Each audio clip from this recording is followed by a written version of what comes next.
हेडलाईन्सचे प्रायोजक आहे NBC bearings, लांब पळण्यासाठी। अमोल कोल्हेंविरोधात घड्याळाच्या चिन्हावर आढळराव शिरूरमधून लढणार, अजितदादांकडून उमेदवारीची घोषणा। शिवाजीराव आढळराव पाटलांचा अजित पवार गटात प्रवेश। अमोल कोल्हे डायलॉगबाजी करण्यात एक्सपर्ट, अजित पवारांची टीका, तर शिवरायांप्रमाणे नथुरामाची भूमिका केल्याचंही सांगा। काँग्रेस तुमचा प्रचार करते का बघू, अमोल कोल्हेंना आव्हान। माझ्या विरोधात अजित पवारांना उमेदवार आयात करावा लागतो, हा शरद पवारांच्या विचारांचा विजय। आढळराव पाटलांच्या पक्षप्रवेशावरून कोल्हेंचा अजितदादांवर पलटवार।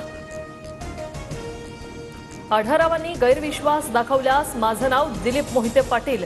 आढळरावांच्या पक्षप्रवेशावेळी दिलीप मोहिते पाटलांचा इशारा, तर दिलीपराव स्वभावाने चांगले, आमचे वैयक्तिक हेवे दावे नाही, आढळरावांची प्रतिक्रिया।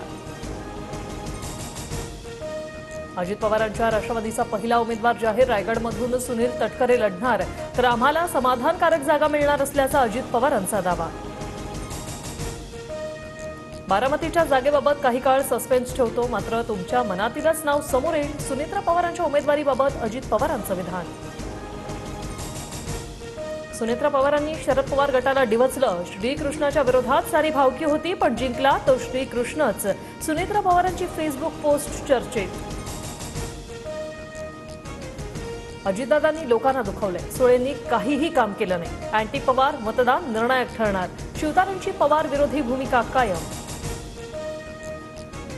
मवियात भिवंडी, जालना आणि सांगलीच्या जागेचा पेच सुटला। भिवंडीतून शरद पवार गट, जालन्यातून काँग्रेस, तर सांगलीची जागा ठाकरे गट लढवणार असल्याची माहिती। महाविकास आघाडीकडून वंचितला आता 4 ऐवजी 5 जागांचा प्रस्ताव, सूत्रांची माहिती, तर वंचितच्या भूमिकेनंतर ठाकरे गट उद्या यादी जाहीर करण्याची शक्यता। नाशिक लोकसभेसाठी भुजबळांच्या नावाची चाचपणी, शिंदे भाजपमधल्या तिढ्याऐवजी नाशिकची जागा अजित पवारांच्या राष्ट्रवादीला सुटण्याच्या चर्चा। भुजबळ कुटुंब जागेसाठी आग्रही नाही, नाशिकच्या चर्चांवर भुजबळांची प्रतिक्रिया, मात्र शिंदे गटा इतक्याच जागा आम्हाला मिळाव्यात याचा पुनरुच्चार।